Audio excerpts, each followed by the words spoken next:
Welcome students to EPG Pathshala. I am Dr. K.S. Nagaraja of Deccan College Postgraduate Research Institute, Pune, teaching this particular course of historical linguistics. Today, we are going to look at the module Social Motivation of Sound Change. In all the earlier modules, or in fact, in the very history of historical linguistics, we say that 19th century was the beginning and became the very important one from historical point of view. In this particular period, certain scholars were responsible for promulgating some of the major tenets of sound change. First and foremost, William Jones proposed that certain languages are related, like Sanskrit, Latin, Greek, Germanic, etc., and said that these relationships cannot be due to chance, but they should have some historic connection. Taking that point of view, various European scholars went on studying various languages, particularly what are now known as Indo-European languages, and came up with a theory that sound change is regular, unobservable, and mechanical. The fact that sound change is unobservable means that what we know that a change has taken place is known only when the culmination of change has already taken place, maybe many decades back or many centuries earlier. So what we see is only the result of it. We do not, or we cannot see a change in progress. That was their hypothesis. And many scholars agreed with that hypothesis. However, some scholars, particularly William Labov, thought that that is not totally correct. So the fundamental tenet of the neo-grammarian hypothesis had been that sound change is regular, affecting all lexical items simultaneously, unobservable, governed by only phonetic factors, and proceeding by gradual, imperceptible steps. The fundamental difficulty with this position is that they are based on thought experiments, not on the observation of changes as they actually take place. The reason is that the neo-grammarians firmly believe that sound change is unobservable. Neo-grammarians came to this conclusion by the following line of argument.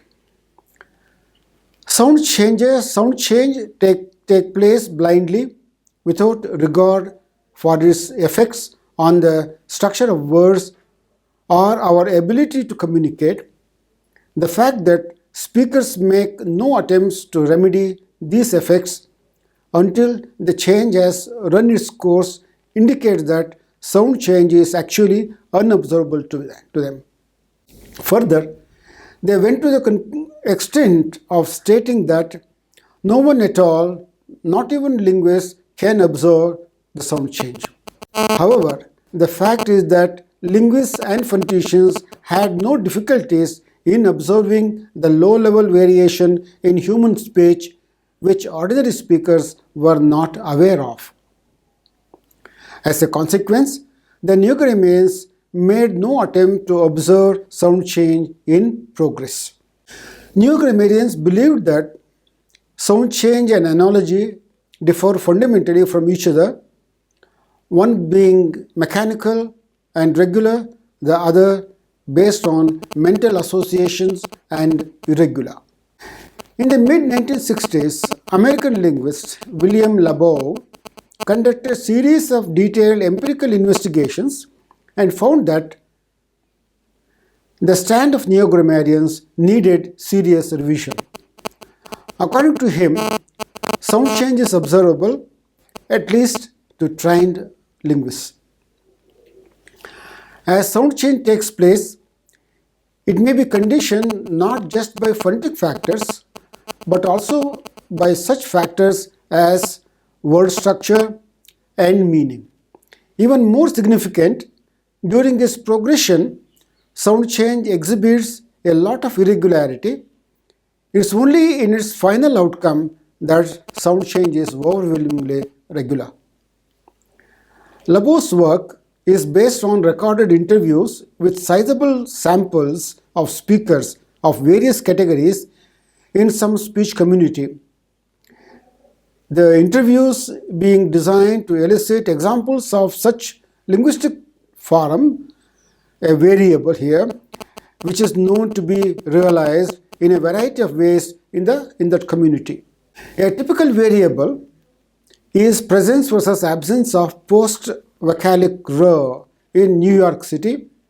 One can hear in New York pronunciations of, say, forum varying between farm and farm, or the like, although the social implications for the respective pronunciations are very different in New York City from what they would be anywhere else.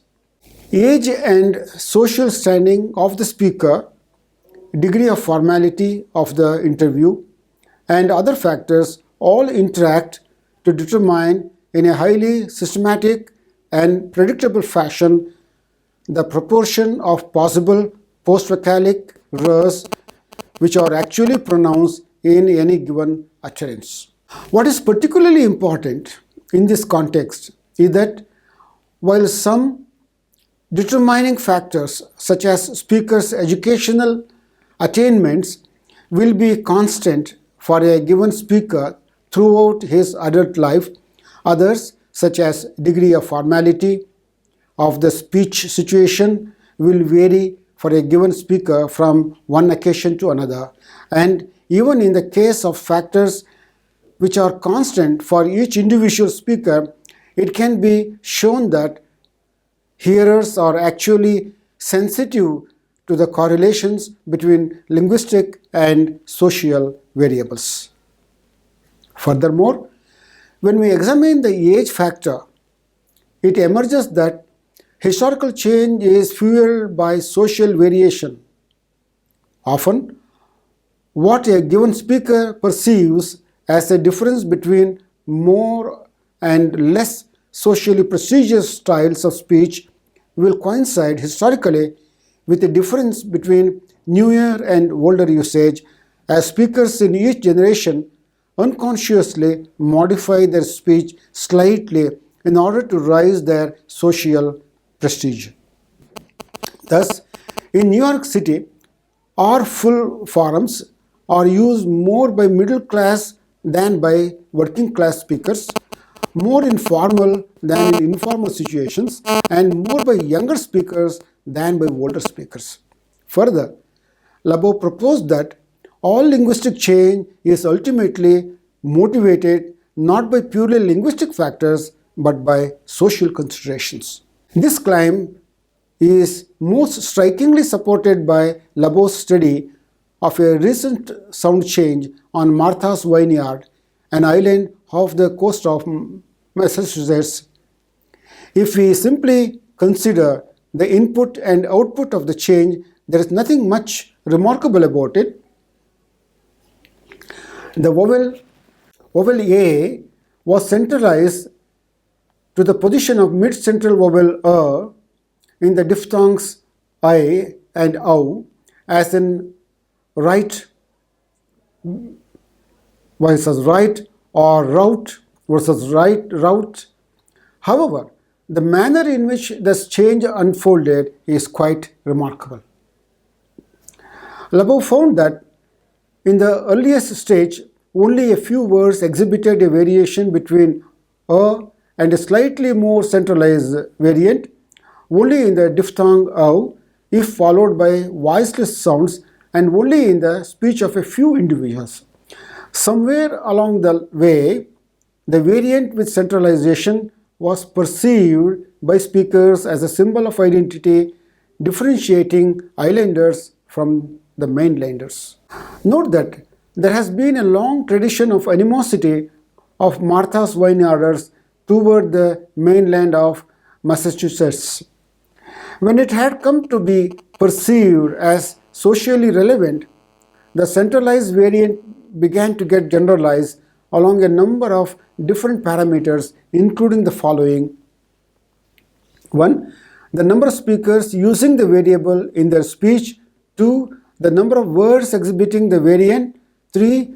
The phonetic context in which it occurred, including an extension of the variable to the diphthong a.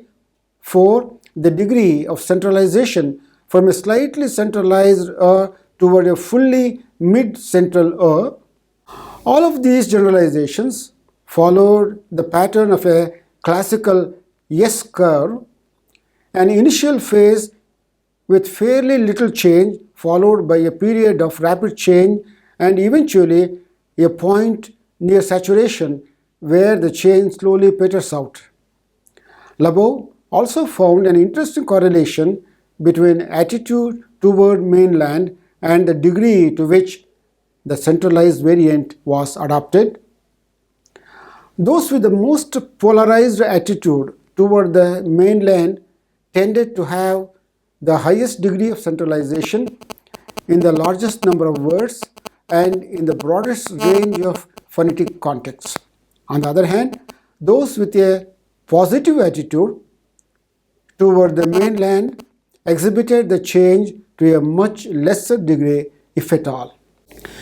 Based on this study and others that he conducted at roughly the same time, Labov proposed that sound change and all other changes as well proceeds in the following manner. The starting point for sound change is the internal variability of human speech. For reasons that perhaps must remain a mystery forever, a particular variable is interpreted by a certain group as socially significant. At this point, the variable ceases to be a mere performance variant and takes on not only social but also linguistic significance. Under the pressure of its social significance or marking, the variable gets generalized to new contexts in terms of the social and linguistic parameters. What makes it possible for the generalization to continue is the fact that this new pronunciation does not immediately replace the old one, but that old and new pronunciation coexist with each other for some time. The variation between old and new pronunciations then can be extended to new forms, much along the lines of analogical change. If, say, we have a variation of in the word house, then this variation can be extended to, say, mouse, louse, etc. 4. If, as usually happens, the process of generalization continues long enough and without anything to disturb it, the eventual outcome may be a regular sound change which affects all instances of the sound and all speakers in the speech community. This view of sound change as socially conditioned has since then been confirmed by a number of other studies. It also explains a number of things about language change which otherwise would be difficult to account for. Another aspect of linguistic change explained by Labov's view is the fact that there appear to be changes which are moving extremely slowly, so much so that there can be some legitimate doubt as to whether they will ever reach completion. One of these, noted already in the early part of this century, is the English change of long oo as in boot to short oo as in foot, found in many varieties of English and difficult to localize geographically. Let us refer to this change as U shortening. Unlike the centralizing change on Martha's Vineyard, which was completed in about 3 generations, this change seems to have been going on for over several centuries but still shows no sign of coming to completion. And whereas in the steep part of its S-shaped curve development, the Martha's Vineyard change affected only a few lexical items. Variability is limited to just a few words such as roof, room, root, while many others only have the long vowel pronunciation such as food, mood, groom, groove, etc. Interestingly, the difference in social connotations between, say, root and root for written root is minimal. At best, we can say that root may strike some people as perhaps a little too formal, while others consider root a little too informal. This is a far cry from the strong social connotations associated with centralization on Martha's Vineyard. If social marking is indeed the driving force behind linguistic change, then the differences between U shortening and the centralization of Martha's Vineyard make eminent sense. The fact that centralization took place quite rapidly reflects the strong social motivation of the change, while the slow-moving nature of U shortening is explained by its weak social motivation. Another illustration can be provided of the explanatory power of Labo's view of linguistic change. The issue of typically regular versus typically sporadic sound change can be considered. As noted earlier, sporadic changes are very similar to speech errors and as such would be highly noticeable. Regular changes, by contrast, may start as rather minor deviations from an idealized norm, so much so that if somebody said to us, "Hey, you didn't make your in-house low enough," we would not even understand what the person is saying, except, of course, if you are linguists. The neo-grammarians had conceived of sound change as regular, affecting all lexical items simultaneously, unobservable, governed only for phonetic factors, and proceeding by gradual, imperceptible steps. The Laboian approach, on the contrary, shows almost all of these tenets to be incorrect and in need of modification, save one. While during much of its implementation, sound change is quite irregular and conditioned by many non-phonetic factors, including, of course, socio-linguistic ones. In its ultimate outcome, it does, in the overwhelming number of cases, approach the regularity postulated by the neo-grammarians. As a consequence, the neo-grammarian regularity principle still remains a heuristically useful and important criterion for historical linguistic approach. The Laboian approach to historical linguistics makes it possible to provide solutions to a number of other difficulties which beset the neo-grammarian framework as well as the generative one.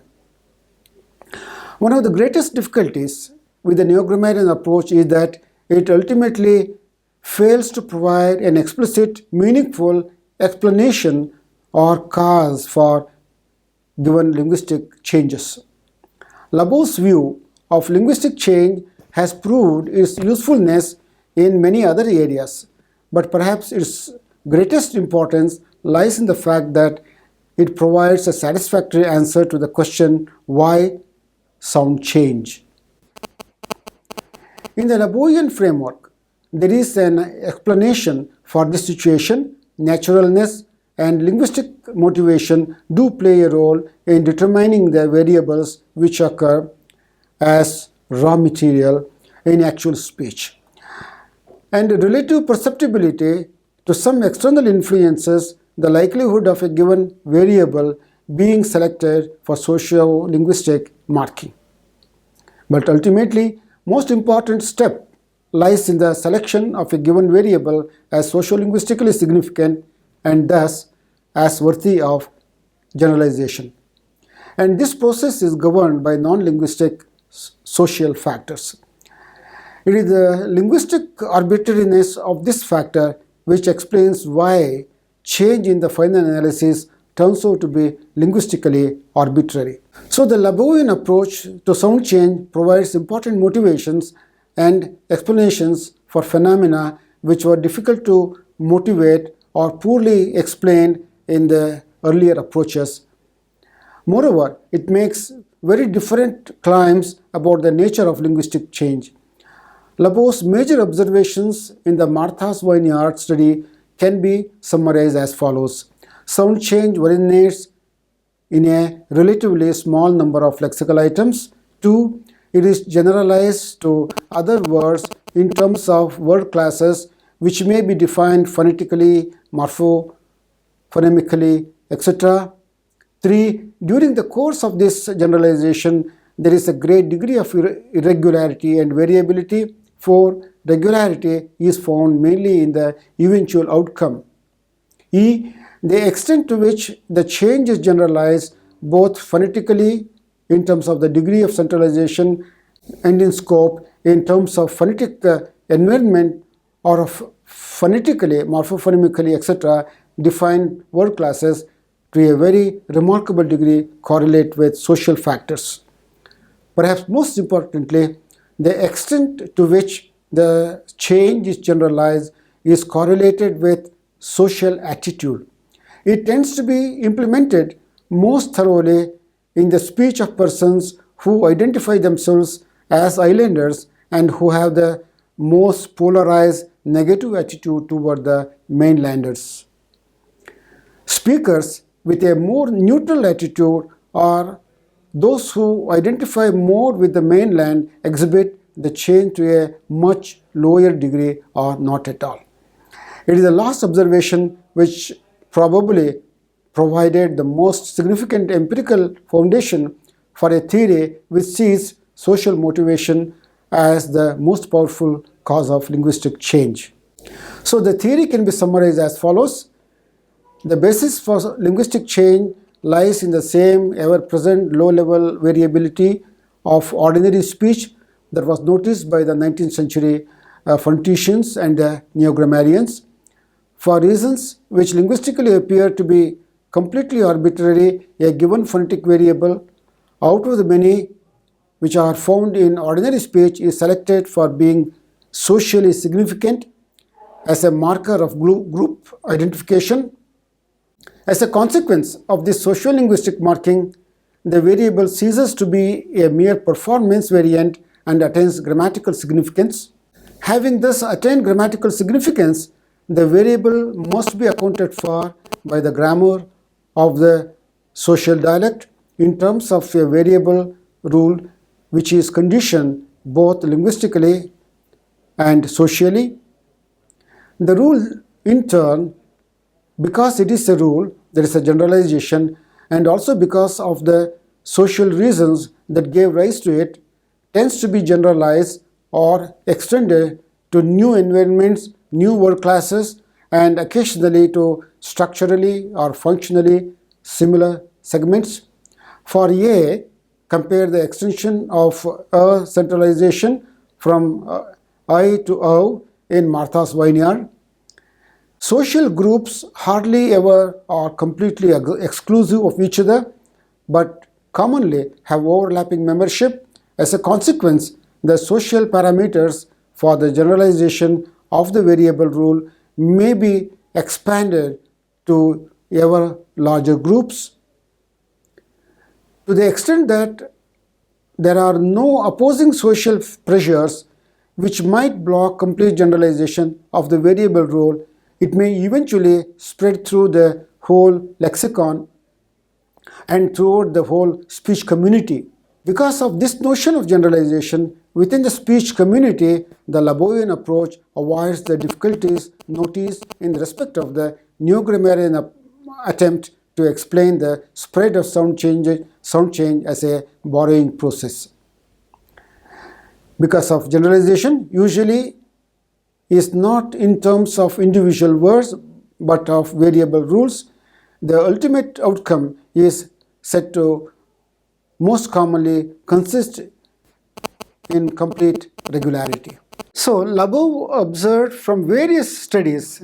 In fact, he studied from different aspects of society, particularly taking different social strata, and noticed that the social motivation is much crucial in sound change.